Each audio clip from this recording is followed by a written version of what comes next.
Hello बच्चों, क्या हाल चाल? बढ़िया एकदम। So I welcome all of you to the Alpha Series for class 11th physics. और अभी हम पढ़ रहे हैं वेक्टर्स और आज है उसका लेक्चर नंबर 5। तो लेक्चर नंबर 5 में हम पढ़ेंगे सबसे पहले रेजोल्यूशन ऑफ अ वेक्टर। क्या चीज? Resolution of a vector. जैसे हमें कोई वेक्टर गिवन है तो उसका एक्स डायरेक्शन में क्या कंपोनेंट है और उसका वाई डायरेक्शन में क्या कंपोनेंट है, इसी को हम बोलते हैं रेजोल्यूशन ऑफ अ वेक्टर। इसके बाद हम पढ़ेंगे यूनिट वेक्टर्स कि यूनिट वेक्टर्स क्या होते हैं, यूनिट वेक्टर्स का क्या यूज है और यूनिट वेक्टर हम कैसे निकालते हैं, उसका फॉर्मूला क्या है। उसके बाद उसके ऊपर एग्जाम्पल लेंगे और यूनिट वेक्टर एकदम क्लियर कर लेंगे। इसके बाद एक नया टॉपिक आज हम पढ़ेंगे, representation of a vector in Cartesian form. क्या बोले sir? Representation of a vector in Cartesian form. अब ये क्या होता है? जैसे आपने किताबों में देखा होगा, vector A is equals to 3i cap plus 4j cap plus 2k cap, देखा होगा। इसी को बोलते हैं Cartesian form of a vector.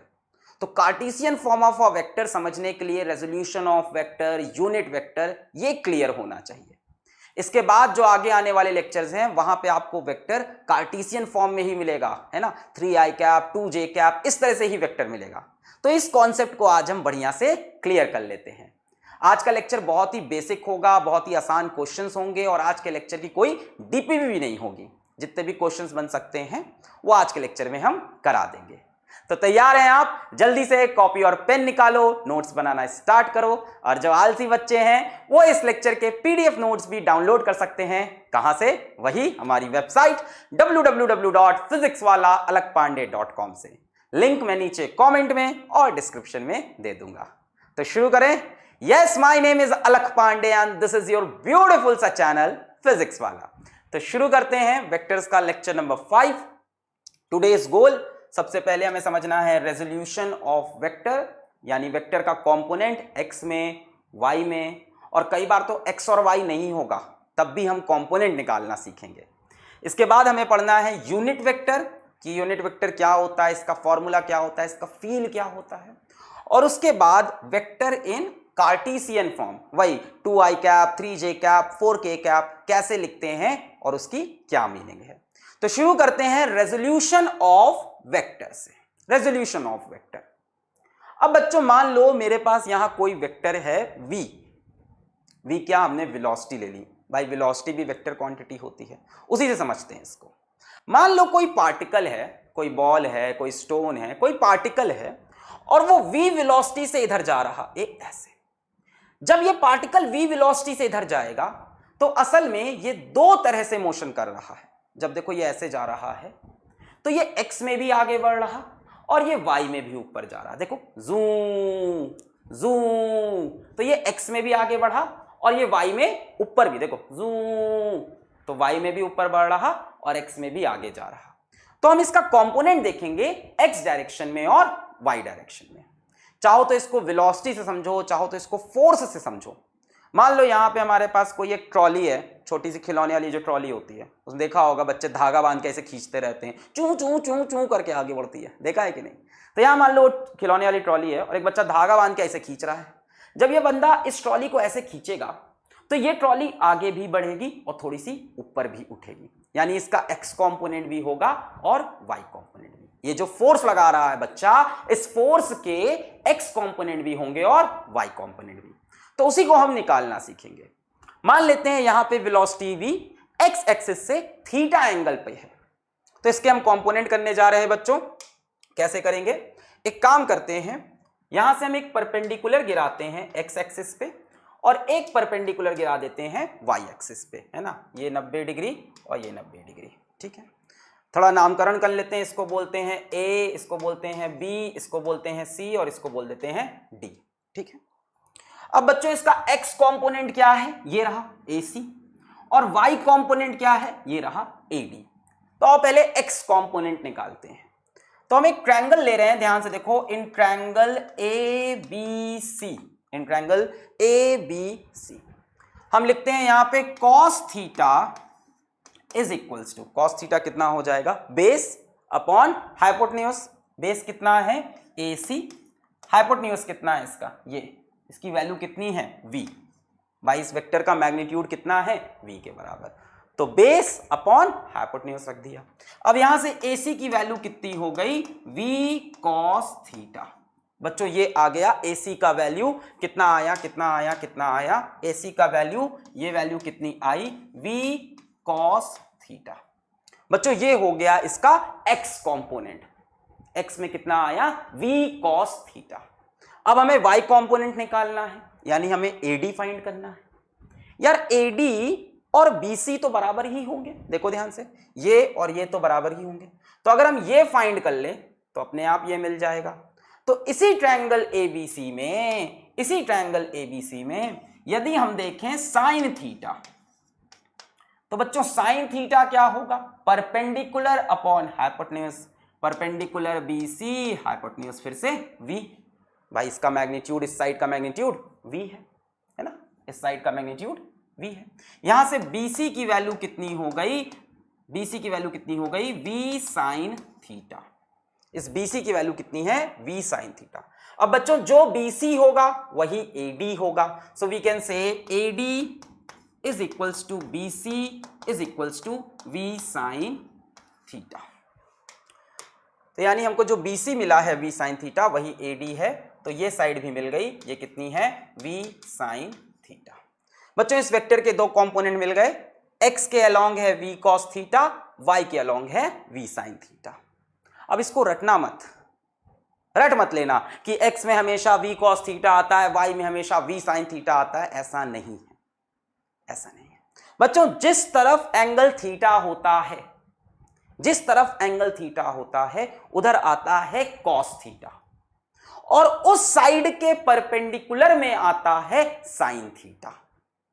रट मत लेना कि इधर हमेशा cos थीटा, इधर हमेशा साइन थीटा। इसको ऐसे समझो कि ये वेक्टर जिस लाइन से एंगल थीटा बनाएगा उस लाइन पे इसका कंपोनेंट cos थीटा वाला होगा, और उस लाइन के परपेंडिकुलर लाइन पे साइन थीटा वाला कंपोनेंट होगा।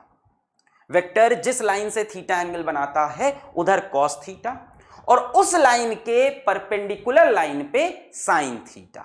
ठीक है, नोट कर लो, आगे एक और एग्जांपल लेते हैं, पॉज करके नोट करें इसको। I will count 3, 1 2 3 4 5। चलें आगे बढ़े, पानी पी लिया मैंने, आ जाओ। अब यहां देखो क्या किया, ए का एंगल यहां से थीटा कर दिया, वाई एक्सिस से थीटा कर दिया। अब जब बच्चों वाई एक्सिस इसको हम थीटा एंगल पे कर देंगे तो देखो ये इस बार थीटा एंगल किससे है, वाई से, तो y की तरफ इसका क्या कंपोनेंट आ जाएगा, y की तरफ इसका क्या कंपोनेंट आ जाएगा, वेक्टर a है तो y की तरफ a cos थीटा, जिधर एंगल थीटा है उधर cos थीटा आता है, और इस लाइन के परपेंडिकुलर लाइन पे क्या कंपोनेंट आएगा, a sin थीटा, ये a sin theta, a cos theta. अब क्लियर है, जिधर एंगल थीटा है उधर cos थीटा वाला कंपोनेंट, और उस लाइन के जिस पे cos थीटा आया है उसकी परपेंडिकुलर पे क्या आएगा, a sin थीटा। क्लियर है, आगे बढ़ें, चलो भाई आगे बढ़ते हैं।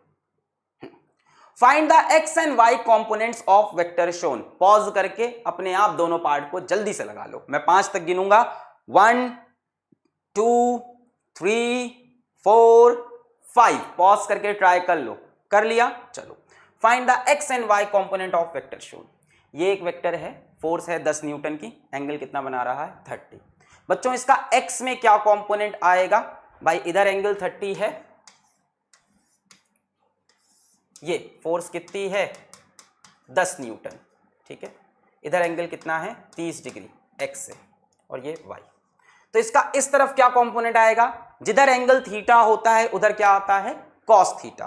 तो बच्चों ये कितना हो जाएगा, f cos 30, यानी 10 cos 30, cos 30 मतलब √3/2, कितना आ गया 5√3। अब बच्चों इसको हम लोग बोलते हैं x कंपोनेंट, तो इसको हम ऐसे भी लिख सकते हैं, f in the direction of x, इसको बोलते हैं x component. f in the direction of x is 5√3। इसी तरह से बच्चों y में क्या आ जाएगा, जिधर थीटा होता है उधर cos और उसकी परपेंडिकुलर डायरेक्शन में साइन। तो बच्चों y में क्या कंपोनेंट आ जाएगा, ये कितना हो जाएगा f sin 30।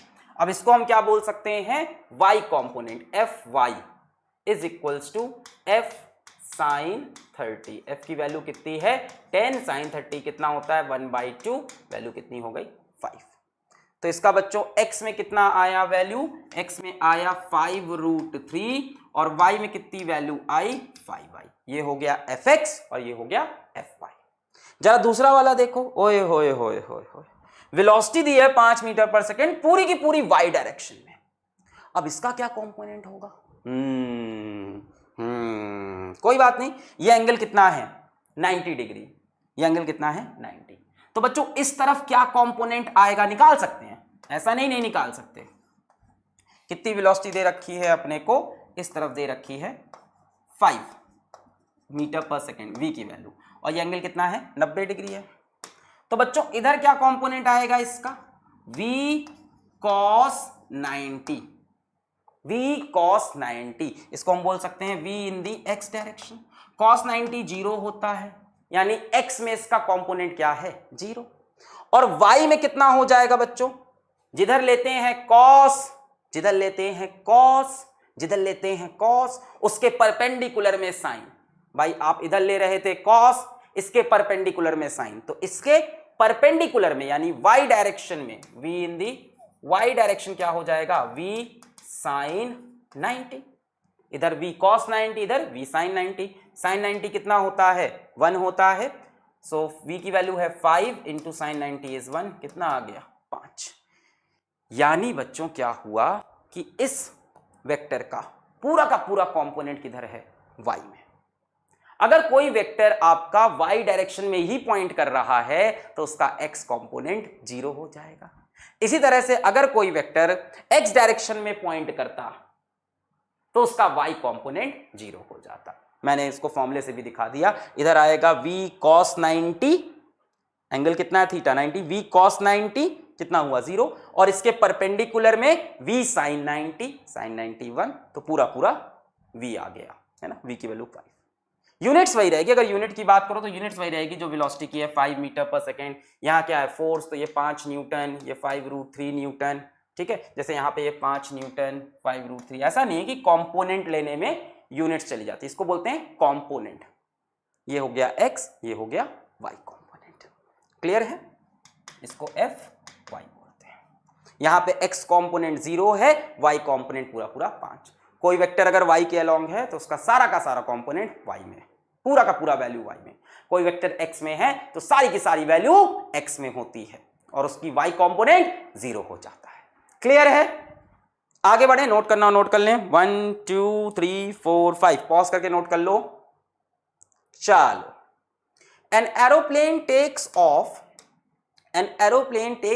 Eight an angle of 60 degree to the horizontal, horizontal से 60 डिग्री पे एरोप्लेन जूम उड़ा। If the velocity of the plane is 200 kilometre per hour, बहुत ज्यादा वेलोसिटी है, calculates its horizontal and vertical component. क्या निकालना है, horizontal component और वर्टिकल कंपोनेंट। कर लोगे, मैं आपको पॉज करने का समय देता हूं, जल्दी से उड़ा दो इसको। 1 2 3 4 5, ट्राई कर लिया, आ जाओ भाई करते हैं इसको। ये हमने बना लिया हॉरिजॉन्टल हो गया बच्चों, ये इसको बोल दिया x, ये वर्टिकल हो गया, इसको बोल दिया y।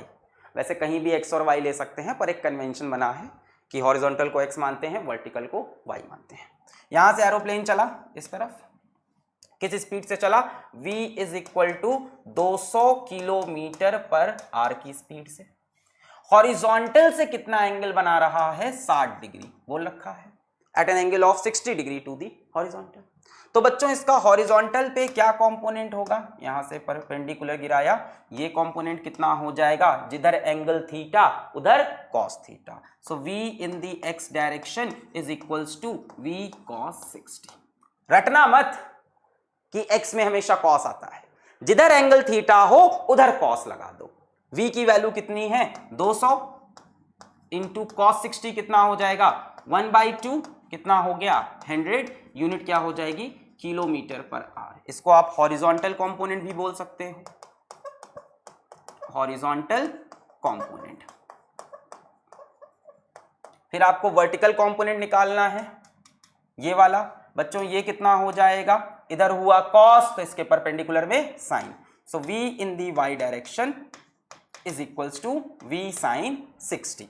यहां निकाल लेते हैं vy is equals to v sin 60। v की वैल्यू कितनी है 200, sin 60 √3/2, 2 1 2, 100 कितना आया 100 √3 किलोमीटर पर आवर। बच्चों ये कौन सा कंपोनेंट हो गया इसका, वर्टिकल कंपोनेंट,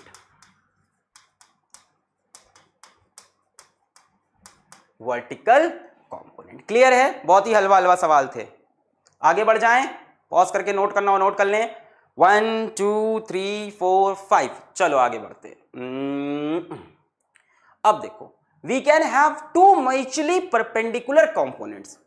ये क्या बोल रहे हैं, we can have two mutually perpendicular, यानी हमारे पास दो परपेंडिकुलर कंपोनेंट हो सकते हैं किसी भी वेक्टर के, और जरूरी नहीं है of a vector other than x direction or y direction, other than x direction or y direction, other than x direction और y direction। इसका फील लो, जरूरी नहीं है कि दो कंपोनेंट x और y में ही लो, आप किसी भी वेक्टर के दो कंपोनेंट ले सकते हो, बस कंडीशन इतनी है कि दोनों कंपोनेंट एक दूसरे से 90 डिग्री पे हो, दोनों कंपोनेंट एक दूसरे से 90 डिग्री पे। ऐसे भी हो सकता है -x -y, ऐसे भी हो सकता है अजीब सा कुछ, ऐसे भी हो सकता है, कुछ भी हो सकता है, जरूरी नहीं कि कंपोनेंट x और y में किया जाए, किसी भी दो डायरेक्शन में कंपोनेंट ले सकते हैं, बस दोनों डायरेक्शन एक दूसरे के परपेंडिकुलर होने चाहिए। देखो, we can have two mutually perpendicular components, two mutually perpendicular components of a vector other than x direction और y डायरेक्शन। इसका जरा फील लेते हैं इंक्लाइन प्लेन के ऊपर।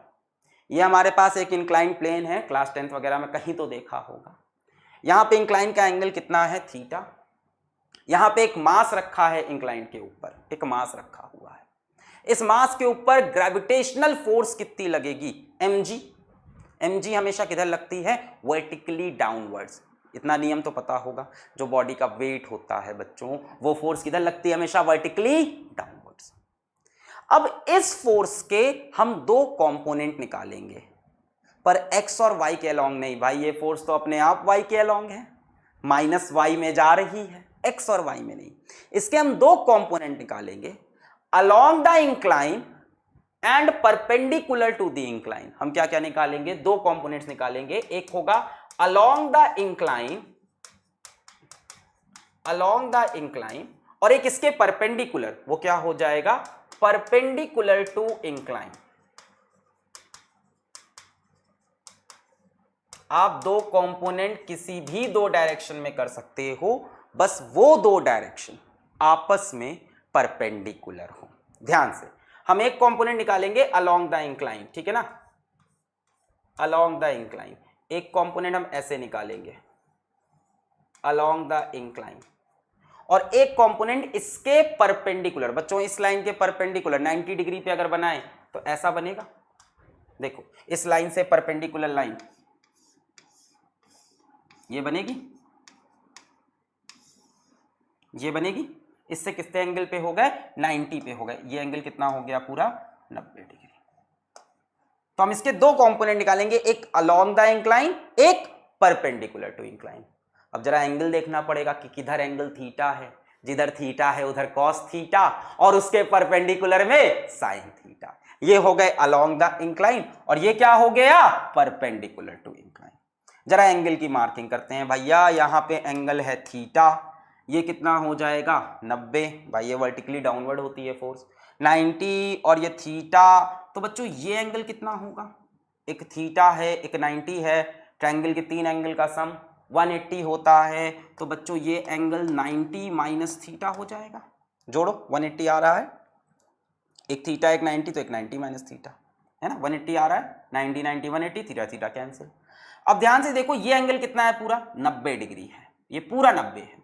बच्चों ये 90 माइनस थीटा हुआ, तो ये एंगल कितना होगा सोच के बोलो, ये पूरा 90 है, ये 90 माइनस थीटा, तो बच्चों ये थीटा हो जाएगा। इन दोनों एंगल को जोड़ो, देखो 90 आ रहा है कि नहीं। एक एंगल ये, एक एंगल ये, दोनों को जोड़ने पे 90 आना चाहिए। जोड़ो, थीटा थीटा कैंसिल, 90। तो ये 90, ये थीटा, 90 माइनस थीटा, ये पूरा 90, ये 90 माइनस थीटा, तो ये थीटा। यानी mg इस वाले कंपोनेंट के साथ थीटा एंगल बना रहा है। जिससे थीटा बनाएगा बच्चों, उधर कितना कंपोनेंट, इसका इस पे कितना कंपोनेंट आ जाएगा, mg cos theta, mg cos theta, क्योंकि इससे क्या एंगल बना रहा, थीटा एंगल बना रहा। और जिधर बच्चों cos थीटा आया, उसके परपेंडिकुलर पे क्या आएगा, mg sin theta. Very important. यहां से आगे आपको काइनेमेटिक्स पढ़ना है, उसके बाद आपको लॉज ऑफ मोशन पढ़ना है, तो उसमें आप देखोगे अलोंग द इंक्लाइन हमेशा होता है mg sin थीटा, और परपेंडिकुलर टू इंक्लाइन हमेशा होता है mg cos थीटा। ध्यान से देखो, ये लाइन बनी थी mg की, ये है mg, और हमारे पास दो डायरेक्शन थे, एक ये अलोंग द इंक्लाइन और एक इसके परपेंडिकुलर। ये एंगल पूरा कितना था, 90। ये एंगल कितना है, 90 माइनस थीटा, और ये एंगल कितना है, थीटा। तो mg का इधर कंपोनेंट क्या हो जाएगा, mg cos थीटा, जिधर एंगल थीटा उधर cos, और इसके परपेंडिकुलर डायरेक्शन में mg sin थीटा। तो आपको ये फील हो गया कि दो कंपोनेंट किसी भी डायरेक्शन में हो सकते हैं, जरूरी नहीं कि x और y में हो।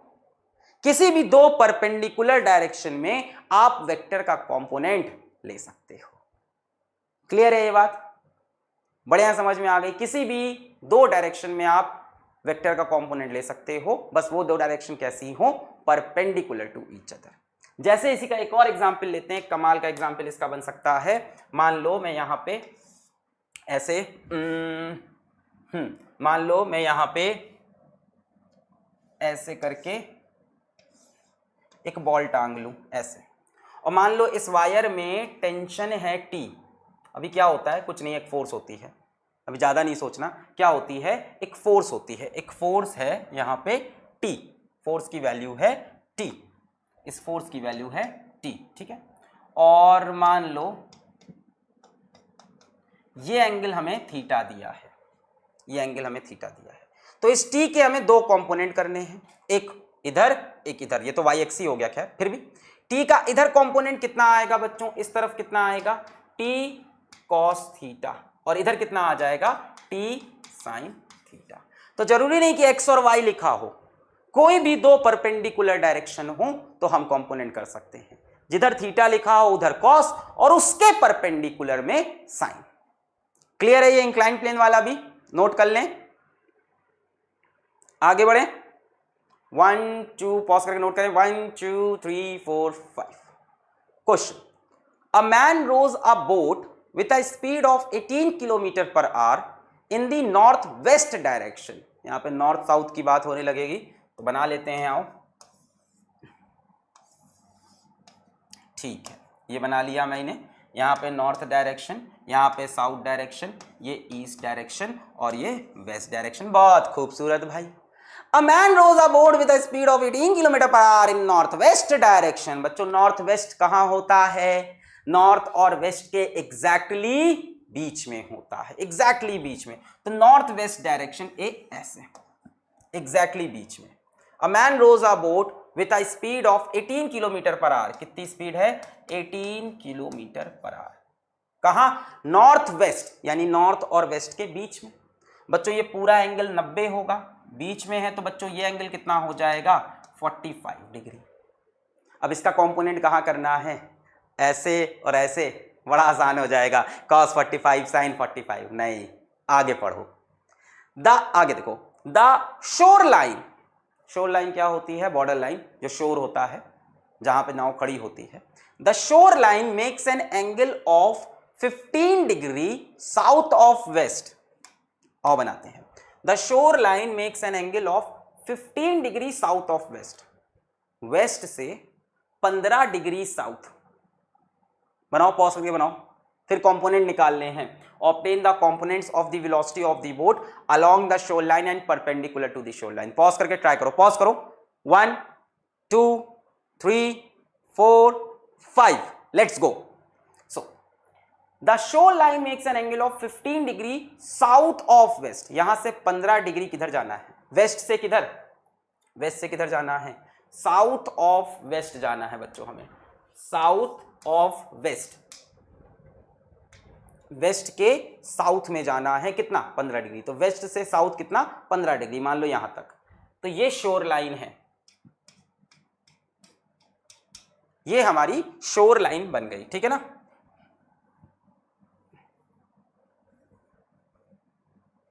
हाँ, वेस्ट से 15 डिग्री साउथ में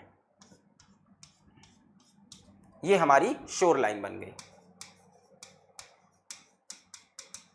ठीक है। यहां से कितने एंगल पे है शोर लाइन?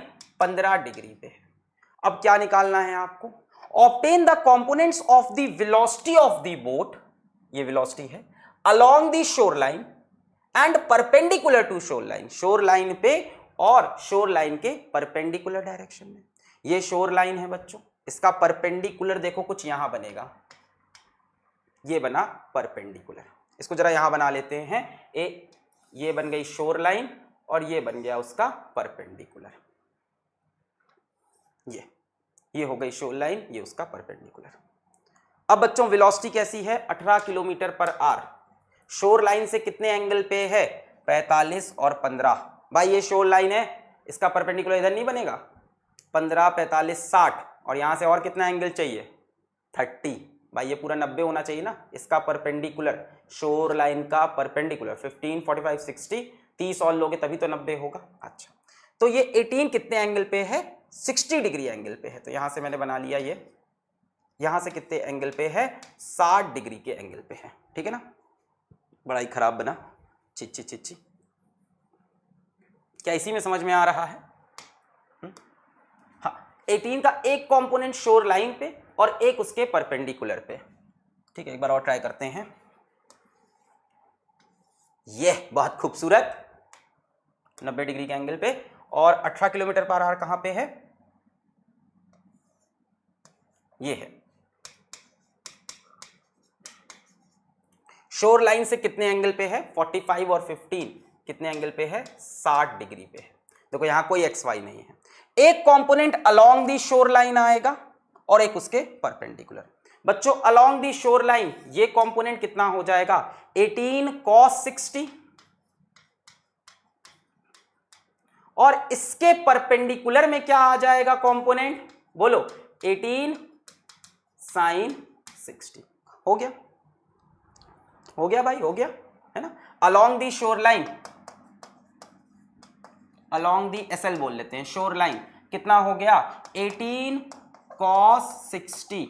बच्चों cos 60 की वैल्यू 1/2, 18 इंटू 1/2 कितना हो गया? 9 किलोमीटर पर आवर।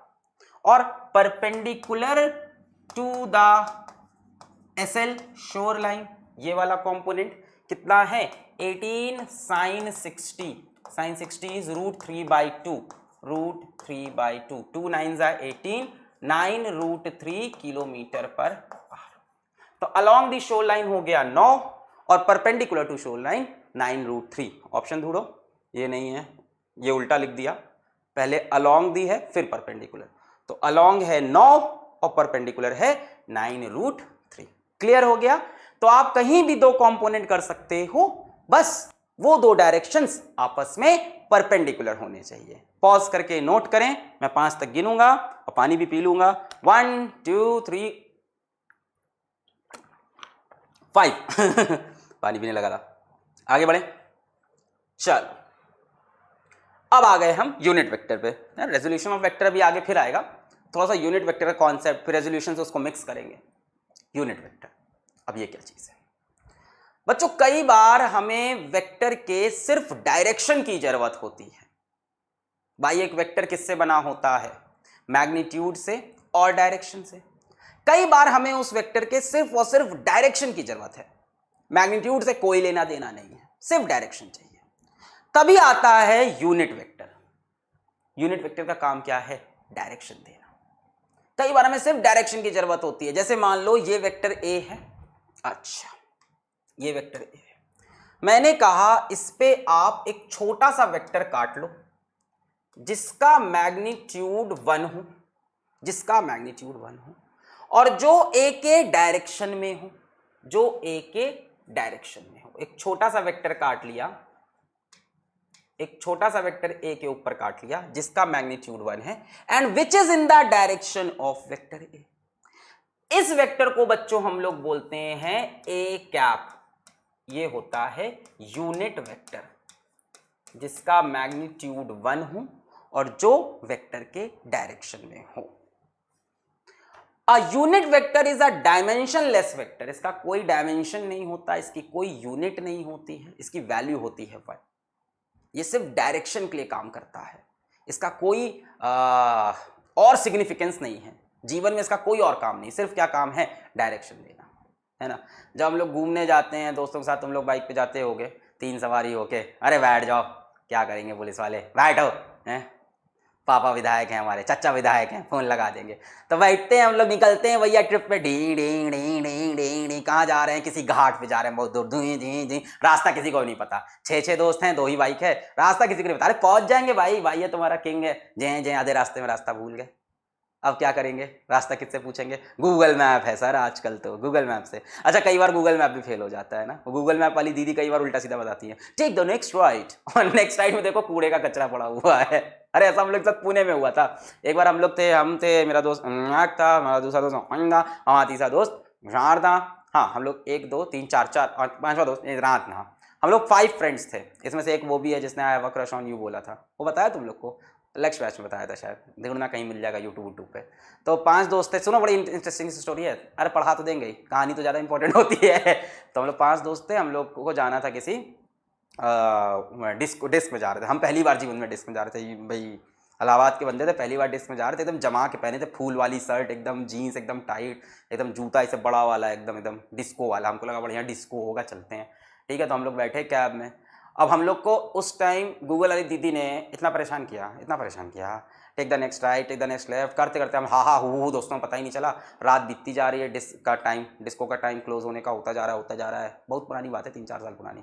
हाँ, तो उसके बाद नहीं गया डिस्को कभी हम, हमारे है ही नहीं वहाँ, लोग ही अजीब तरह से आते हैं, हम लोग कहाँ हो, हमारी बात ही नहीं समझते हैं, ठीक है, पूरे टाइम अंग्रेजी में बात करते हैं और पता नहीं किस किस चीज़ तरह की दुनिया की बातें करते समझ में। खैर एनीवेज, तो रास्ता ढूंढ रहे थे, तो गूगल आई दीदी बहुत झिलाई, take the next left, take the next right करते करते लास्ट उसने बोला पहुंच गए। हमने उतर के देखा सही में वहां बड़ा सा ऐसे ढेक पड़ा हुआ था। मेरा दोस्त बोला इसके पीछे है अलग कूद जाओ इसके ऊपर से, इसके ऊपर चले जाएंगे तो है। दोस्तों में जानते तो पागल हो जाते हैं, एक चढ़ने भी लगा, दूसरा छोटा सा था वो चढ़ने लगा कि इस कूड़े के ऊपर चले जाएंगे। तो भाई ये तो सही तरीका नहीं है। तो दूसरा तरीका क्या होता है, वो जो एरो लगे होते हैं ना, यहाँ से लेफ्ट ले, जैसे ग्रीन एरो बना होता है, यहाँ से लेफ्ट लेके इतनी दूर जाना है यहाँ से, तो उस एरो का जिंदगी में क्या पर्पस है? सिर्फ डायरेक्शन देना। उसी तरह से बच्चों, जैसे उस एरो का जीवन में सिर्फ एक पर्पस है, सिर्फ एक चीज के लिए वो लेबर उसको वहां पे लगा के गया है कि वो राहगीर को, भटके हुए लोगों को डायरेक्शन दिखा सके। उसी तरह से यूनिट वेक्टर सिर्फ और सिर्फ डायरेक्शन देता है। तो अ unit vector is a dimensionless vector, उसका कोई डायमेंशन नहीं, उसकी कोई यूनिट नहीं है भाई, वो जो एरो लगा होता है उसकी कोई और वैल्यू नहीं है जीवन में, सिर्फ और सिर्फ direction. Having a magnitude of exactly 1, इसका मैग्नीट्यूड कितना है? 1, and it gives direction।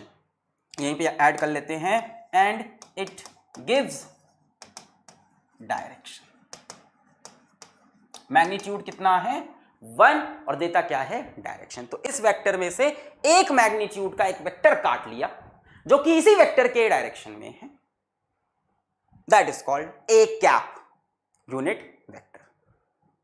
थोड़ा इसका और फील लेते हैं, इतना फील नहीं हो रहा है सर, मजा नहीं आ रहा सर, कहानी तो भाई थी पर। मान लो कोई वेक्टर ए है बच्चों, तो ये वेक्टर 2 चीज से बनेगा, मैग्नीट्यूड से और डायरेक्शन से। तो हम लिख सकते हैं vector A is equals to magnitude of A into direction of A. 2 ही चीज होनी चाहिए वेक्टर के पास, मैग्नीट्यूड और डायरेक्शन। तो हमने बोला vector A is equals to magnitude of A, इसको हम लोग लिखते हैं बच्चों mod A, magnitude of A क्या होता है, mod A, into direction of A. अब बच्चों मैग्नीट्यूड तो मिल चुका है, पर अभी ये वेक्टर नहीं बना है। सोचो जरा, दिमाग में सोचो, क्या ये क्वांटिटी वेक्टर बन गई है? नहीं, ये तो एक वैल्यू है। मैग्नीट्यूड 3, 4, 5, 6, ये तो अभी एक स्केलर है। इसको वेक्टर बनाने के लिए इसको डायरेक्शन देना होगा, पर डायरेक्शन इस तरह से दो कि इसका मैग्नीट्यूड ना चेंज हो। अब फील हो रहा है, अब फील हो रहा है। एक वेक्टर बनाना है, एक वेक्टर के पास दो चीज होती है, मैग्नीट्यूड और डायरेक्शन। हमने कहा ठीक है, मैग्नीट्यूड के लिए मॉड है। ठीक है सर, मैग्नीट्यूड से क्या मिला, इसकी वैल्यू, मॉड ए की वैल्यू 4, 5, 10, 100 ऐसे कुछ है, पर अभी ये वेक्टर नहीं बना। अब वेक्टर बनाने के लिए यहां कुछ लिखना पड़ेगा जो इसको वेक्टर तो बनाए पर इसका मैग्नीट्यूड ना चेंज करे। तो हमने इसको मल्टीप्लाई किया ए कैप से। ए कैप इसका मैग्नीट्यूड चेंज नहीं करेगा, multiplication bye 1 won't change magnitude. A cap की वैल्यू कितनी है, 1 है। ए कैप बिना इसका मैग्नीट्यूड चेंज से क्या दे देगा, चेंज किए से क्या दे देगा, डायरेक्शन। एक वेक्टर बनता है मैग्नीट्यूड से और डायरेक्शन से। हमने कहा मैग्नीट्यूड इज मॉड ए, बहुत बढ़िया, इसकी वैल्यू 2, 3, 4। अब हमने कहा इसको डायरेक्शन तो दें, भाई ये वेक्टर कहाँ है, ये तो स्केलर है, वैल्यू है। हमने कहा यार किसी भी चीज से इसको मल्टीप्लाई करेंगे तो इसकी वैल्यू चेंज हो जाएगी, तो इसको किससे मल्टीप्लाई करें, 1 से। तो हमने एक ऐसा वेक्टर लिया जिसका मैग्नीट्यूड 1 है और इसका सिर्फ एक काम है, इसको डायरेक्शन देना। Vector A is equals to mod A into A cap. आप लिख सकते हो vector A is equals to mod A into A cap. यहां से आप ए कैप का फॉर्मूला बता सकते हो, यूनिट वेक्टर का फॉर्मूला बन गया, मजा आ गया। A cap is equals to vector A upon mod A। This is the formula for unit vector. A cap is equals to, यहां लिख लो फिर से, A cap is equals to vector A upon magnitude of A. आप एक vector को उसके magnitude से डिवाइड कर दो। वेक्टर में दो चीज हैं, मैग्नीट्यूड एंड डायरेक्शन। इस वेक्टर में दो चीज है, मैग्नीट्यूड और डायरेक्शन। मैग्नीट्यूड मैग्नीट्यूड कैंसिल, बचा क्या, क्या बचा, डायरेक्शन बचा। फील हो रहा है? आपको वेक्टर डिफाइन करने के लिए दो चीज चाहिए। भाई ऐसे तो पढ़ाने को खटाक से फॉर्मूला बता के निकल जाए, पर फील चाहिए अपने को। एक वेक्टर बनाने के लिए मैग्नीट्यूड चाहिए और डायरेक्शन चाहिए। हमने कहा मैग्नीट्यूड मॉड है, इसकी तो वैल्यू है, ये तो स्केलर है। अब इसको वेक्टर बनाना है यार, इसको किसी वेक्टर से मल्टीप्लाई करना पड़ेगा, पर उसकी वैल्यू ऐसी हो कि इसका मैग्नीट्यूड चेंज ना हो। तो हमने एक ऐसा वेक्टर बनाया जो सिर्फ डायरेक्शन दे और जिसकी वैल्यू 1 है। A cap is a vector whose magnitude is 1 and it is in the direction of A। Feel हुआ? लिखें इसको, लिखें इसको। A unit vector is a dimensionless vector having magnitude of 1 and it exactly 1 and it gives direction। Pause करके note करें, 1 2 3 4 5। Let's proceed. चलो, यहां पे A cap is equals to vector A upon mod of A, या आप बोल सकते हो vector A is equals to magnitude of A into A cap. अगर कोई वेक्टर बनाना है तो मैग्नीट्यूड चाहिए और डायरेक्शन चाहिए। मैग्नीट्यूड के लिए मॉड ए, डायरेक्शन के लिए ए कैप। मैग्नीट्यूड और इससे क्या मिला, डायरेक्शन। और यूनिट वेक्टर निकालने का फॉर्मूला क्या है, जो भी वेक्टर है उसको उसके मैग्नीट्यूड से डिवाइड कर दो। आगे बढ़े, चलो। अच्छा, एक क्वेश्चन भी है यहां पे। मान लो यहां पे बच्चों एक वेक्टर ए गिवन है, ये वेक्टर ए है। हमसे कह रहा है वेक्टर ए को कैसे लिखें, what is the value of vector A. हमसे पूछ रहा है what is the value of vector A, what is the value of vector A. दो चीज से बनेगा वेक्टर ए, किससे, magnitude of A into A cap. यहां पे ए वेक्टर का मैग्नीट्यूड क्या है, 1 1 1। कितने units, 3 units. So vector A का मैग्नीट्यूड हो गया 3 और इसका डायरेक्शन क्या हो गया, ए कैप। अब समझ में आया कि एक वेक्टर में होता है डायरेक्शन और एक मैग्नीट्यूड। मैग्नीट्यूड दिख रहा है 1 1 1, कितना हुआ 3, और डायरेक्शन क्या है, ए कैप है। थोड़ा सा इसको अब हम लोग कार्टेशियन फॉर्म पढ़ेंगे तो और फील आएगा। ठीक है, आ जाओ आगे बढ़ते हैं। ऑर्थोगोनल यूनिट वेक्टर्स, अब ये क्या है भाई, इस दुनिया में कितने डायरेक्शंस हैं। देखा जाए तो तीन ही डायरेक्शंस हैं, एक्स, वाई और जेड। तीन ही डायमेंशंस होते हैं, एक्स, वाई और जेड। तो तीन ही डायरेक्शन हो सकते हैं। नहीं सर, डायरेक्शन तो बहुत हो सकता है, ना हम एक्स में चलें, ना हम वाई में चलें, ना हम जेड में चलें। भाई ये होता है अपना एक्स, ये वाई, ये जेड। इसको ऐसे समझो, एक्स हो गया आपका ये, वाई हो गया ये, और जेड ऐसे बाहर आता हुआ। एक काम करना, जिस कमरे में बैठे हो, कमरे में ही बैठे होगे इस टाइम, है सर बगीचे में बैठा हूँ शेर को दूध पिला रहा हूँ हम दुबई से देख रहे हैं आपका लेक्चर। मान लो आप जिस भी रूम में बैठे हो, तो रूम में आ जाओ, रूम में नहीं हो तो अपने रूम के एक कोने को देखो, रूम के एक कॉर्नर को देखो। रूम के कॉर्नर को देखोगे तो वहां से आपको एक्स वाई जेड का कॉन्सेप्ट क्लियर होगा। रूम के कॉर्नर को देखो, वहां पे तीन लाइन दिख रही होंगी, किसी भी कॉर्नर को पकड़ो वहां पे तीन लाइन, एक बच्चों हो गई एक्स, एक हो गई वाई और एक हो गई जेड। या ऐसे भी लो, एक्स, वाई और जेड, कोई डिफरेंस नहीं है, किसी को भी वाई एक्स जेड कर सकते हैं, सब कहानियां हैं, कोई श्योरिटी नहीं होती कि हमेशा इसी को एक्स लेंगे। अभी तुम आगे फिजिक्स पढ़ोगे, तुम देखोगे इसको वाई कर देगा, इसको जेड कर देगा, इसको एक्स कर देगा। तीन परपेंडिकुलर डायरेक्शन में किसी को भी एक्स वाई जेड किया जा सकता है। तो रूम के कोपचे में देखो, वहां कोपचे में देखा आपने, कोपचे में देखो तीन लाइन दिख रही है, एक ऐसे, ये हो गई एक्स, एक ऊपर की तरफ आ रही है लाइन ऐसे, दो दीवार जहां जुड़ी हुई है, वाई, और एक ऐसे आगे की तरफ जा रही है उस तरफ, उसको बोलते हैं जेड। अब तुम कहोगे नहीं सर दुनिया में और भी डायरेक्शन है, मान लो मैं ऐसे चला आया, ओहो, ना मैं एक्स में चला, ना मैं वाई में चला, ना मैं जेड में चला, मैं चतुर, मैंने तोड़ दिए इस फिजिक्स के सारे नियम तोड़ दिए मैंने फिजिक्स में चौथा डायमेंशन डिस्कवर कर लिया इतनी आसानी से गलत सोच रहे हो। तुम combination of X Y Z में चले हो। जैसे कोई बच्चा कहता है कि ना हम एक्स में चले, ना हम वाई, ये एक्स, ये वाई और ये जेड। कोई कहता है ना हम इधर चलेंगे, ना हम इधर चलेंगे, ना हम इधर चलेंगे, हम सर ऐसे निकल जाएंगे रूम के कोने से, हम ऐसे आगे आ जाएंगे।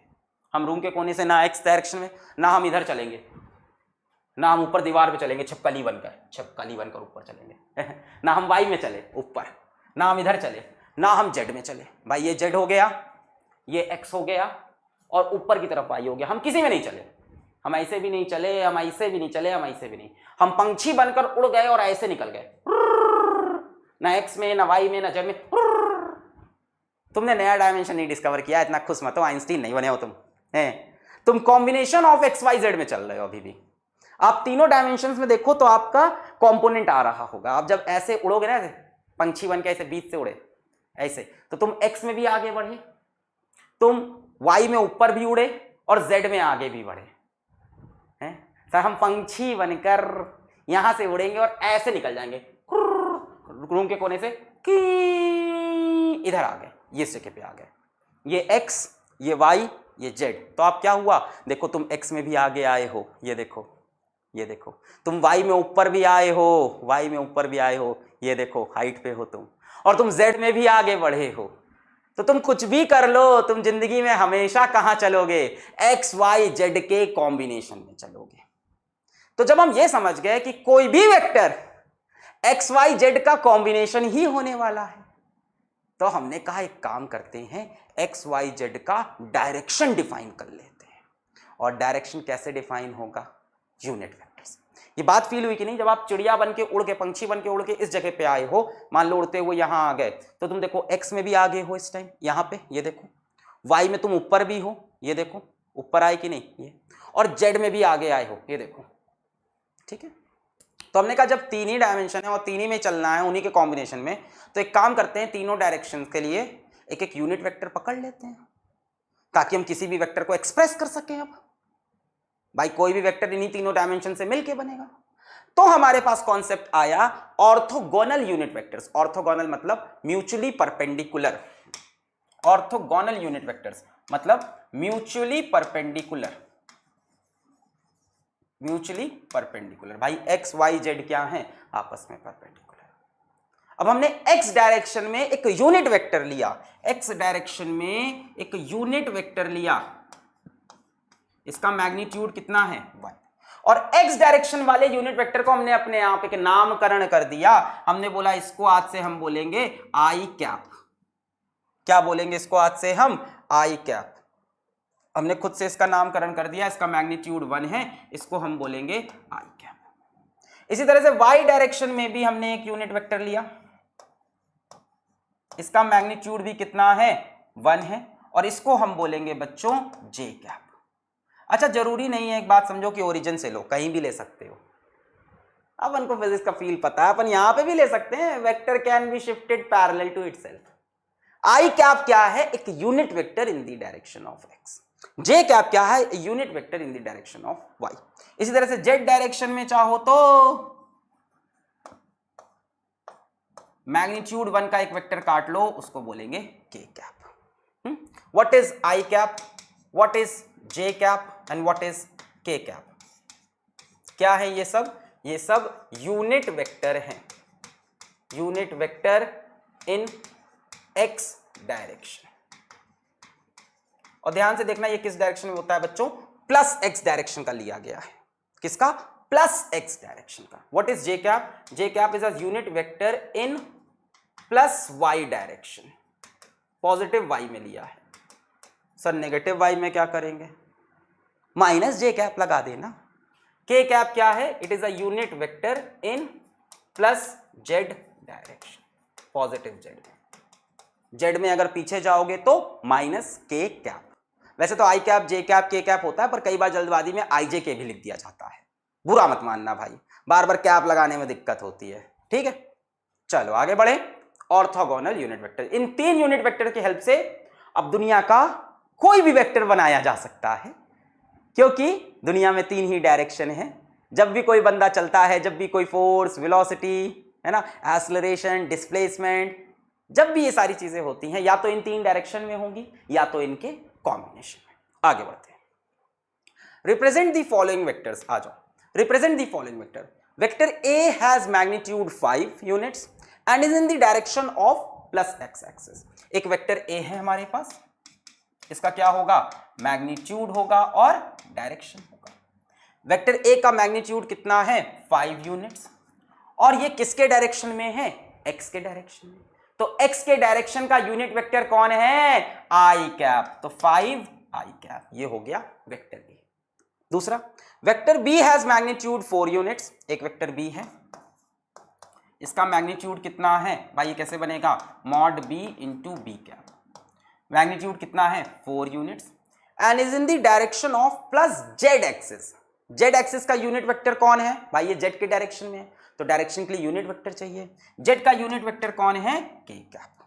Vector C has magnitude 2 units and is in the direction of minus X axis. X axis में पीछे की तरफ है, ठीक है। इसकी बात करें वेक्टर सी की, ये क्या हो जाएगा? Mod C into C cap. Magnitude कितना है? 2, और नेगेटिव एक्स में है भाई, इस तरफ प्लस आई कैप तो इस तरफ माइनस आई कैप हो जाएगा। तो यहां पे माइनस आई कैप, ये माइनस बाहर चला जाएगा, -2 आई कैप। तो ये भी कर सकते हैं, नेगेटिव के लिए माइनस यूज करेंगे। नोट करना हो नोट करें, आगे बढ़े। 1 2 3 4 5, आगे बढ़ रहे हैं। Vector D has magnitude 3 units in X direction and 4 units in plus Y direction. अब देखो, ये जो वेक्टर डी है ये एक्स और वाई के कॉम्बिनेशन से बना। सो वेक्टर डी को कैसे लिखेंगे? देखो, vector D has magnitude 3 units in X direction. तो 3 एक्स में है तो 3 आई कैप लगा लो, फिर ये वाई में भी है तो यहां पे लगाओ प्लस। अब ये वाई के लिए प्लस लगाया। 4 यूनिट्स इन प्लस वाई, तो 4 इंटू जे कैप। इन दोनों को जोड़ा तो वेक्टर डी आया, इन दोनों का वेक्टर सम किया तो वेक्टर डी मिला। Vector E has magnitude 7 units. एक वेक्टर ई है जिसका मैग्नीट्यूड 7 यूनिट्स है प्लस वाई में, तो 7 जे कैप हो गया प्लस वाई में, and 5 units in minus Z. Minus Z के लिए माइनस के, तो हम क्या बोल सकते हैं? -5 के। ये हो गया वेक्टर ई। बच्चों इसी को बोलते हैं कार्टीसियन फॉर्म ऑफ अ वेक्टर। इसी चीज को हम क्या बोलते हैं? कार्टीसियन फॉर्म ऑफ अ वेक्टर। जब हम वेक्टर को आई जे के टर्म्स में रिप्रेजेंट करें। अभी तक हम वेक्टर को ए वेक्टर है 30 डिग्री पे, 20 डिग्री में, बेसिक्स पढ़ रहे थे। अब वेक्टर हम 3D में देखना स्टार्ट कर दिए, ठीक। तो 3D में हम ऐसे लिखते हैं आई कैप, जे कैप, के कैप। इसका मतलब क्या है? 3 आई कैप, कि ये एक्स डायरेक्शन में, आई का मतलब एक्स डायरेक्शन में 3 है और ये वाई डायरेक्शन में 4 है, जो वेक्टर डी है। आगे बढ़े 1 2 3 4 5 refer to the figure shown and find. अब इस देखो resolution of vector, unit vector सब मिला रहे हैं, कार्टेशियन फॉर्म सारी चीजें मिला रहे हैं। Refer to the figure shown and find, pause करके ट्राई करो। ax ay vector ax vector ay, ये एंगल थीटा है। ax ay vector ax vector ay, pause 1 2 3 4 5 let's go. ax यानी इस वेक्टर का x डायरेक्शन का कंपोनेंट, इस vector का x डायरेक्शन का कंपोनेंट। बच्चों ये a है, ये लेंथ a है, तो ये कितना हो जाएगा, थीटा एंगल है तो इधर a cos थीटा, तो सीधा सीधा लिख सकते हैं ax is equals to a cos theta. y direction में बच्चों इसका y में कितना कंपोनेंट आएगा, इधर थीटा है तो इधर cos, इसके परपेंडिकुलर में बोलो साइन, तो ये हो जाएगा a sin theta. So a in the y direction is a sin theta. रटना मत, किधर भी cos किधर भी साइन हो सकता है, यहीं पे थीटा एंगल यहां बना होता तो इधर cos थीटा और इधर साइन हो जाता, रटना मत। वेक्टर ax, अब समझो वेक्टर ax बन गया, अब वेक्टर बनाना है, यानी x डायरेक्शन का इसका वेक्टर कितना होगा। भाई x डायरेक्शन में इसका मैग्नीट्यूड कितना है, ये लेंथ कितनी है, a cos थीटा, इसका जो x डायरेक्शन का कंपोनेंट है कितना है, a cos थीटा। तो भाई वेक्टर ax किससे बनेगा, देखो एक तो होगा ax डायरेक्शन का मैग्नीट्यूड, दूसरा होगा ax डायरेक्शन का यूनिट वेक्टर। ज्यादा डिटेल में हो गया, अरे सिंपल लिख सकते हैं। ax डायरेक्शन का मैग्नीट्यूड कितना है, a cos थीटा, और ax डायरेक्शन का यूनिट वेक्टर कौन है, भाई x डायरेक्शन का यूनिट वेक्टर आई कैप, तो इसको हम सीधा सीधा लिख सकते हैं a cos theta into I cap. इसी तरह से ay वेक्टर, ay वेक्टर, अब क्या करोगे, अब क्या करोगे, अब इसको कैसे लिखोगे, magnitude of ay into direction of ay, यानी ay कैप। ay का मैग्नीट्यूड है a sin थीटा और y डायरेक्शन का यूनिट वेक्टर है j कैप, तो आपको ax वेक्टर भी मिल गया, ay वेक्टर भी मिल गया। इसका x डायरेक्शन में a cos theta i cap, y direction में a sin theta j cap. आगे बढ़ रहे हैं, नोट करना हो नोट करें, 1 2 3 4 5, पॉज करके नोट कर लें। ओके, अब बात आई वेक्टर a कैसे लिख सकते हैं इन कार्टेशियन फॉर्म। वेक्टर a लिखना है किसमें, कार्टेशियन फॉर्म में, कार्टेशियन फॉर्म में हमें वेक्टर a को एक्सप्रेस करना है। अब मुझे बताओ vector a in Cartesian form क्या होगा, vector a in Cartesian form क्या होगा। बच्चों वेक्टर a का x डायरेक्शन में क्या कंपोनेंट है, a का x डायरेक्शन में क्या कंपोनेंट है, ये कितना है a cos थीटा, और y में कितना है a sin थीटा। तो बच्चों x में a cos थीटा ये मैग्नीट्यूड हो गया, इंटू आई कैप लगा दो, फिर प्लस y में कितना है a sin theta into j cap लगा दो, ये हो गया वेक्टर a। जरा ध्यान से देखो बच्चों, क्या ये वेक्टर a, ध्यान से, ax vector plus ay vector ही है। Vector a is actually ax vector plus ay vector. देखो ax वेक्टर कितना होगा, a cos theta i cap, ay vector a sin theta j cap. अरे इसको हजारों तरह से प्रूफ कर सकते हैं, तो दिख ही रहा है सामने सामने निकाल के। इसका प्रूफ सुन लो, बड़ा आसान है बच्चों, पैरेललोग्राम लॉ पढ़ा है। इधर तरफ एक वेक्टर है, इस तरफ एक वेक्टर है ax वेक्टर, इस तरफ एक वेक्टर है, बहुत ही आसान है, दो वेक्टर है हमारे पास, हमारे पास दो वेक्टर हैं। फील ले लो इसका भाई, आ जाओ, हमारे पास दो वेक्टर हैं, एक वेक्टर ये है ax वेक्टर, एक वेक्टर ये है ay वेक्टर। इन दोनों का सम करना है, इन दोनों को जोड़ना है, complete the parallelogram this diagonal. देखो ध्यान से क्या आ गया अपने आप, वेक्टर a, इन दोनों का वेक्टर सम, इन दोनों का वेक्टर सम, वेक्टर, इन दोनों का वेक्टर सम, इन दोनों का वेक्टर सम, इन दोनों का वेक्टर सम क्या बोलोगे, vector a is equals to ax vector plus ay vector. Parallelogram law, triangle law लगाना है, ये ax वेक्टर, ये क्या हो गया ay वेक्टर, दो sides in same order, third side in opposite order. देखो ax में ay जोड़ा वेक्टर a आया। क्लियर? कोई भी वेक्टर किससे बनता है? ax से और प्लस ay से। अभी इसमें z नहीं है, वरना ax vector plus ay vector plus az vector भी हो जाता। देखो मैंने ट्रायंगल लॉ से, पैरेललोग्राम लॉ से बता दिया, two sides of a parallelogram diagonal से बिना resultant is equals to x vector plus ay vector. या तो एक साइड ये ट्रायंगल की, तीसरी side in opposite order. Clear है? आगे बढ़ते हैं। मैग्नीट्यूड ऑफ ए का मैग्नीट्यूड, ए की लेंथ कितनी दे रखी है? ए दे रखी है, तो मैग्नीट्यूड ऑफ ए सीधा सीधा ए हो गया। मैग्नीट्यूड ऑफ ए वैल्यू दे रखी है ए, लेंथ एरो की। Under root A X square plus A Y square, ये ए वाई 2 नहीं है, ए Y square. Under root A X square plus A Y square, और ये भी करते हैं under root A X square plus A Y square, बड़ा इंटरेस्टिंग है।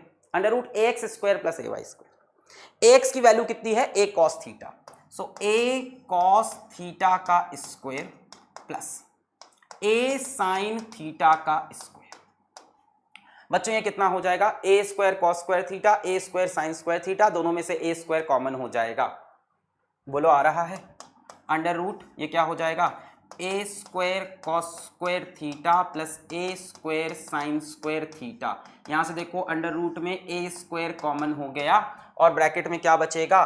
Cos square theta plus sine square theta. जाना पहचाना? Cos square theta plus sine square theta कितना हो गया? 1 हो गया। ये 1 हो गया, ए स्क्वायर रूट के बाहर आएगा, कितना बन जाएगा? A. Cos square theta plus sine square theta 1, A square बाहर आया ए। एक minute, under root X square plus A Y square mod A के बराबर है। Under root X square plus A Y square mod A के बराबर है। बड़ी सिंपल सी चीज थी। ये ट्रायंगल देखो ये क्या है? इसका हाइपोटेन्यूज है। हाइपोटेन्यूज का square is equals to perpendicular का स्क्वायर प्लस बेस का स्क्वायर। यहां से mod A is equals to under root X square plus A Y square. नहीं दिख रहा? अरे ये ट्रायंगल देखो ना यार, ये ट्रायंगल देखो, A X square plus A Y square is equals to A square. यहाँ से A is equals to under root X square plus A Y square. यानी हमें एक चीज़ और पता, एक तो ये चीज़ पता चल गई, दूसरी चीज़ हमें अभी क्या क्या अभी एक चीज़ क्या क्लियर हुई है, यहाँ पे लिखते हैं कि mod A is equals to under root A X का स्क्वायर प्लस ए वाई का square. Mod A is equals to under root A X square plus A Y square. यहाँ से भी दिख रहा है इसका स्क्वायर प्लस इसका स्क्वायर। अगर हमें ये निकालना है, ये साइड हाइपोटेन्यूज साइड, तो क्या होती है? Hypotenuse is equals to under root इसका स्क्वायर प्लस इसका स्क्वायर। तो एक बात ये पता चली, एक बात ये पता चली, करके देखा हमने। लास्ट टैन थीटा, बच्चों हमें ये टैन थीटा फाइंड करना है। टैन थीटा क्या होगा? Perpendicular upon hypotenuse, perpendicular upon hypotenuse, है ना? Perpendicular upon hypotenuse. बच्चों ये कितना है? ए वाई, और ये कितना है? A X. So tan theta की वैल्यू कितनी हो जाएगी? Tan theta is equals to A Y upon A X, A Y upon A X. Scalar value, vector नहीं। नोट करना हो नोट कर ले, आगे बढ़े।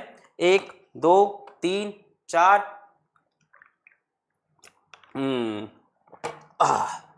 5। तो हमें एक चीज पता चली, vector A is A X I cap plus A Y J cap. दूसरी चीज पता चली, mod A is equals to under root A X square plus A Y square.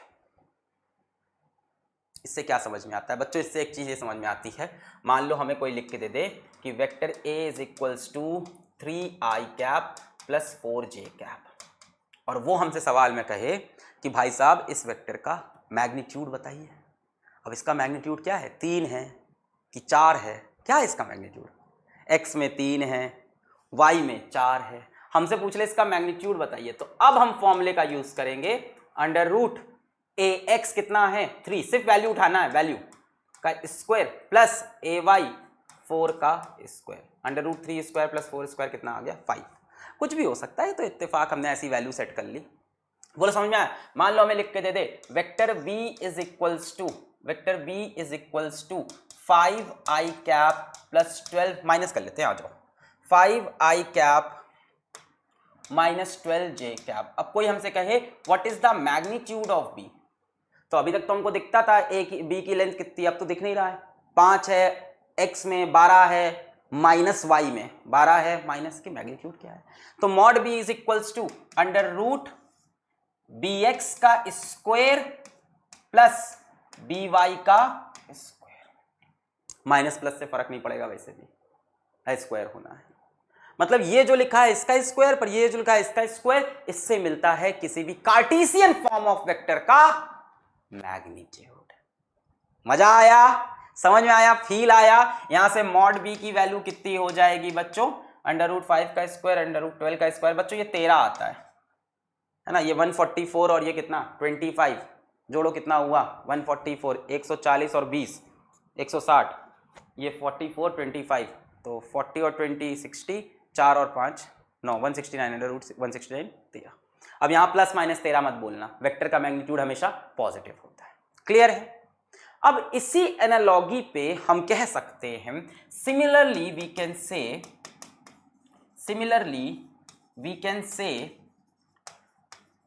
Can say in three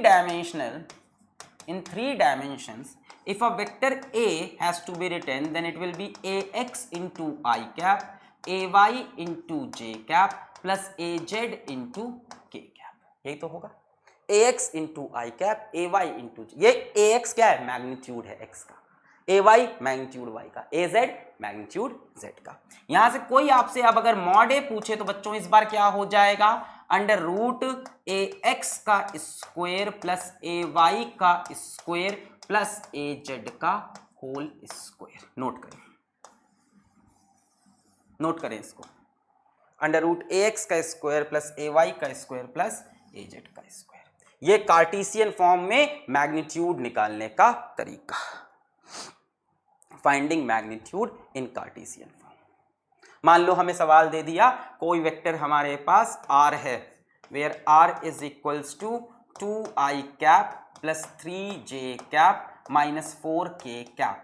हमसे कहा what is the magnitude of r, under root 2 का square plus 3 का square plus minus 4 का square. Minus लिखो ना लिखो कोई फर्क नहीं पड़ना, स्क्वायर हो जाना है। सो अंडर रूट 2 का स्क्वायर 4, 3 का स्क्वायर 9, 4 का स्क्वायर 16, 16 4 20 अंडर रूट 29। और आंसर बच्चों सिर्फ प्लस वाला रूट लेना क्योंकि magnitude of vector is always positive. Clear है बात, एकदम समझ में आ रहा है कि कैसे मैग्नीट्यूड निकलता है वेक्टर का। बहुत बढ़िया। अब मैं चाहता तो एक यूनिट वेक्टर का सवाल कराना चाहता हूं, लेट अस सी। पॉज करके नोट करें 1 2 3 4 5। Let's proceed. चलो, find the magnitude and angle with positive X axis of the following vectors.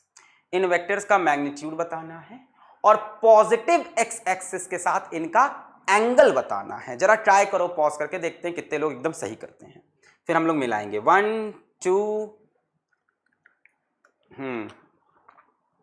3 4 5। Pause करके ट्राई कर लिया। चलो, इसका मैग्नीट्यूड बच्चों ये तो खेल हो गया। Mod A is equals to under root A X का स्क्वायर प्लस ए वाई का स्क्वायर, सभी को पता है आंसर आ जाएगा 5। इसका angle with positive X axis, अच्छा बनाना पड़ेगा। अब ये वेक्टर कितना है, 3 है एक्स में, यहाँ पे कितना है 3 है, और 4 है वाई में, ये हो गया 4, ये बन गया वेक्टर ए। इधर 3 इधर 4। अब पॉजिटिव एक्स एक्सिस के साथ बच्चों इसका एंगल, ये एंगल हो जाएगा थीटा पॉजिटिव एक्स के साथ। यहां से बच्चों हम बोलेंगे tan theta is, tan theta ही निकाल सकते हैं, परपेंडिकुलर अपॉन बेस 4/3। अब बच्चों ये बहुत ही फेमस ट्रायंगल होता है 4 3 5 वाला, हमेशा याद रखना, जीवन भर इसको याद रखना कि अगर आपको ये ट्रायंगल कोई बना के देता है 4 3 5 वाला ट्रायंगल, कोई आपको कभी बना के देता है ना, आपको कोई 4 3 5 वाला ट्रायंगल बना के देता है, बोलता है ये 4 ये 3 ये 5, तो बच्चों ये एंगल होता है 53 डिग्री और ये वाला एंगल होता है 37 डिग्री। ऐसे समझ लो, मान लो ऐसे लिख दे 3 4 5, तो 3 के सामने होता है 37 डिग्री, 4 के सामने होता है 53 डिग्री। तो क्लियर कट बात है, यहाँ पे थीटा की वैल्यू कितनी होनी चाहिए 53 डिग्री। ठीक है, याद रखना ये दोनों चीजें। Next, b is equals to -2i - 2j। पहले मॉड ऑफ b देख लेते हैं।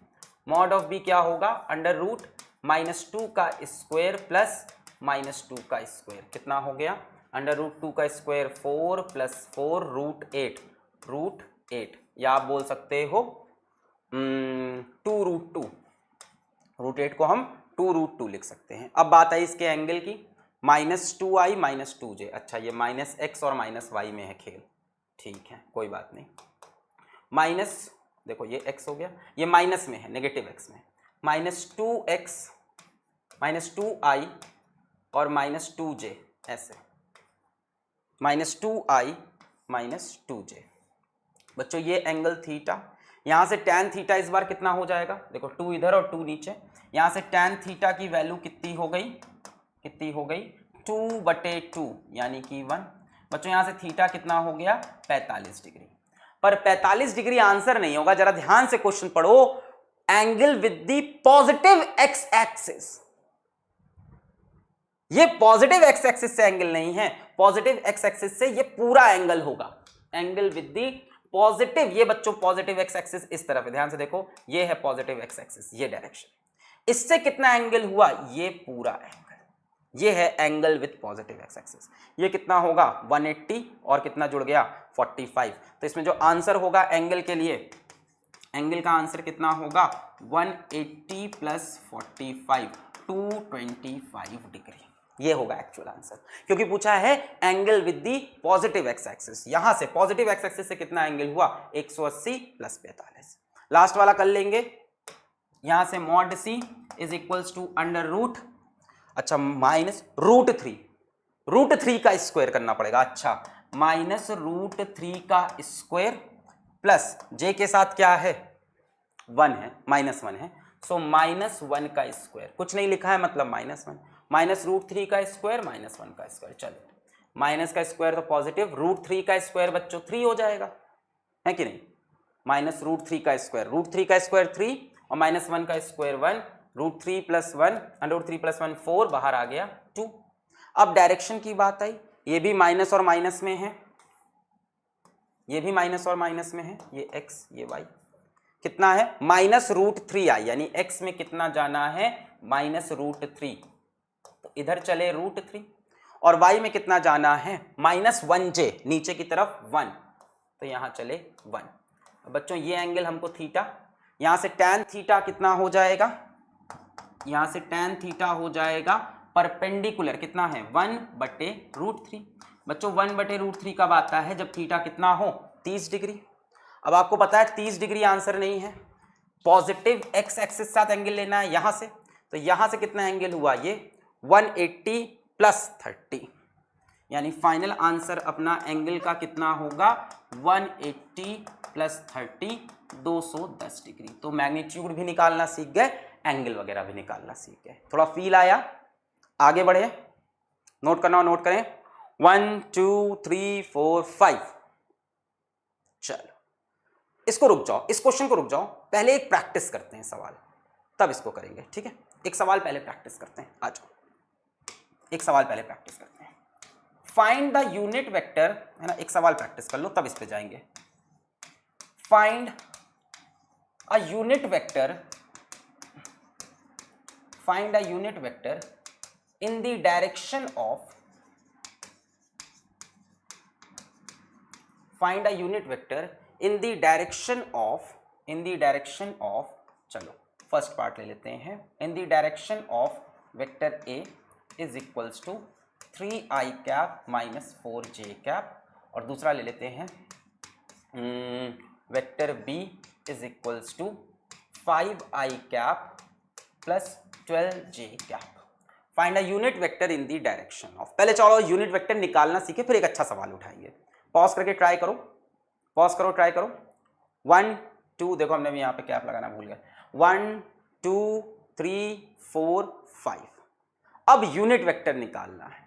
यूनिट वेक्टर का फॉर्मूला आपको याद है, यूनिट वेक्टर का बच्चों फॉर्मूला क्या था, vector A upon mod A, यही था, vector A upon mod A। तो अब तो हम लोग खेल समझ गए हैं। मॉड ए निकालना आ गया है। इसके लिए यूनिट वेक्टर निकालना है तो हमें मॉड ए निकालना पड़ेगा। Mod A will be under root 3 का स्क्वायर प्लस माइनस 4 का स्क्वायर। अब माइनस लिखो प्लस लिखो कोई फर्क नहीं, कितना आ जाएगा 5 आ जाएगा। अब यहां से ए कैप क्या हो जाएगा, वेक्टर ए अपॉन मॉड ए। कितना हो गया, वेक्टर ए की वैल्यू बोलो 3i minus 4j cap divided by 5। तो बच्चों यूनिट वेक्टर कितना हो गया इन the direction of A 3/5i cap minus 4/5j cap. Feel आया? अब फील आया इसका कि नहीं आया? कैसे निकालना है unit vector, vector A upon mod A. मान लो यहां पे करना है हमें, पहले मैग्नीट्यूड ऑफ बी निकाल लेते हैं, अंडर रूट 5 का स्क्वायर प्लस 12 का स्क्वायर कितना हो जाएगा, मैंने बताया 13 आएगा ये आंसर, ठीक है। अब आपको बी कैप निकालना है, unit vector in direction of B. क्या हो जाएगा बी कैप। बी कैप के लिए क्या फॉर्मूला लिखोगे, vector B upon magnitude of B. बच्चों वेक्टर बी कितना है 5i cap plus 12j cap divided by 13। क्या हो जाएगा आपका unit vector B cap, unit vector कितना हो गया 5/13i cap plus 12/13j cap. Sir ऐसे लिखना जरूरी है तोड़ तोड़ के? नहीं, किताबों में ऐसे लिखा होता है तो हम भी लिखते हैं ऐसा जाने के लिए ऐसे, ठीक है। जरूरी नहीं कि इस तरह से लिखो, आप यहां लिख के भी आंसर छोड़ सकते हो, 100% आपका आंसर तब भी सही रहेगा। अब क्लियर हुआ यूनिट वेक्टर कैसे निकालते हैं, मॉड निकालना सीख गए, कार्टेशियन फॉर्म समझ में आ गया। Unit vector is vector upon magnitude of vector. Clear है? एक सवाल और करते हैं, थोड़ा सा इसको कॉन्सेप्ट को और बढ़ाते हैं। बढ़ाया जाए? आ जाओ, बढ़ाया जाए, तैयार हो? आ जाओ, एक सवाल और कर लेते हैं, फिर वो सवाल लेते हैं जो आया था वहां पे। एक सवाल और करते हैं, क्वेश्चन यहां लिख लेते हैं, क्वेश्चन यहां लिख लेते हैं, चलो क्वेश्चन, फाइंड अ वेक्टर, ऐसे लिख लो, find the velocity vector of a particle moving with 10 meter per second, moving with 10 meter per second in the direction of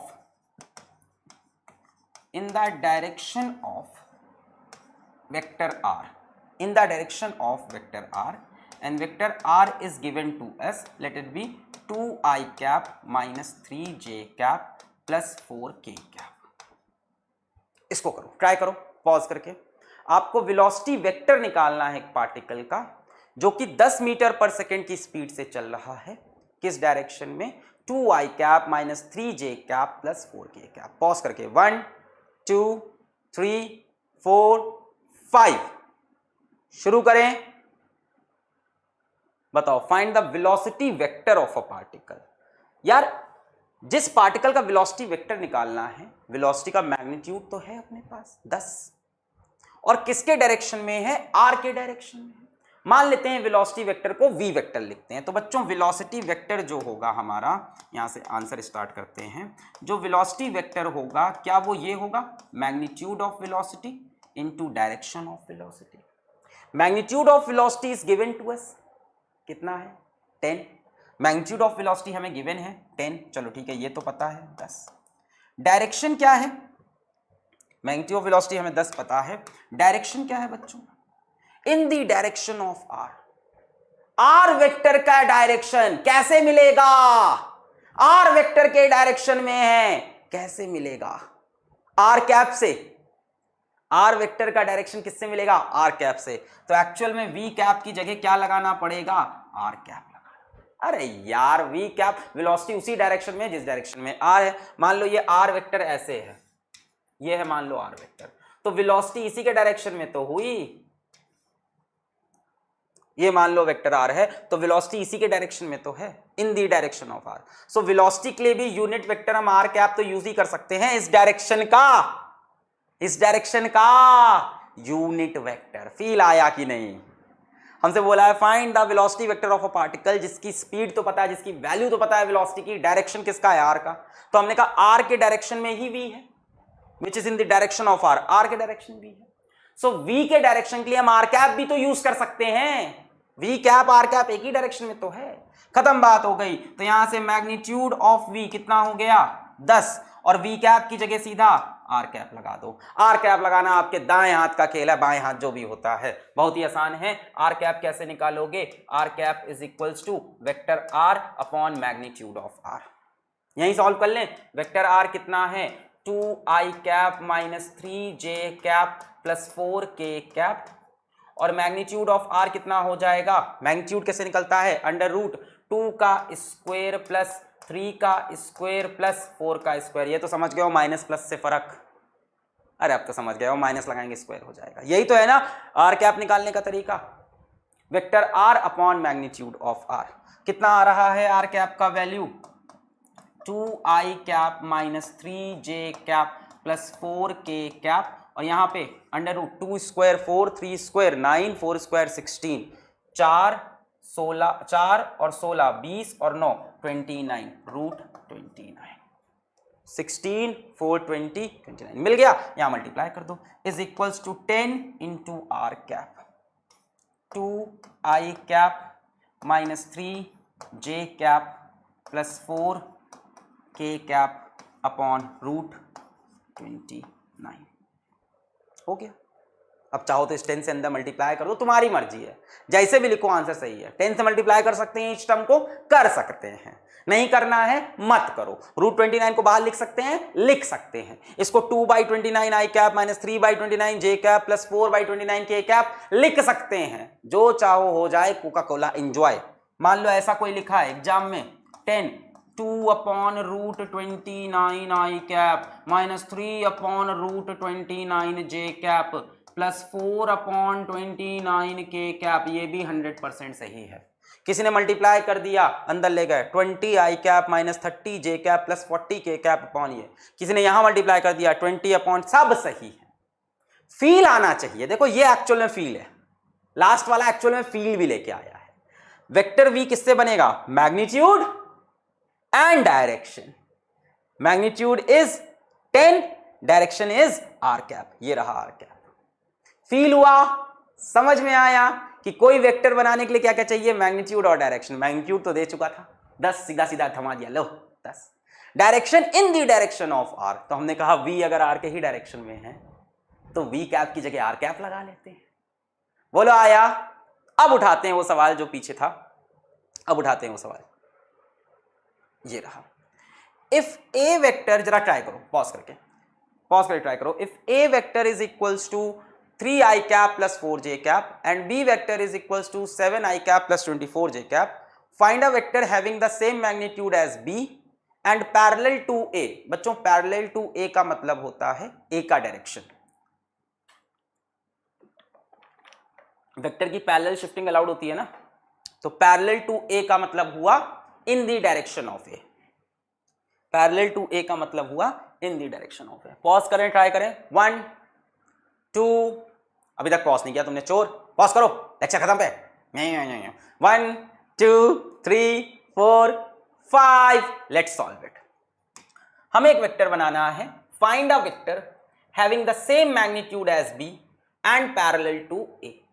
मान लेते हैं हमें जो वेक्टर बनाना है वो है वेक्टर सी। वेक्टर सी कैसे बनेगा, magnitude of C into C cap.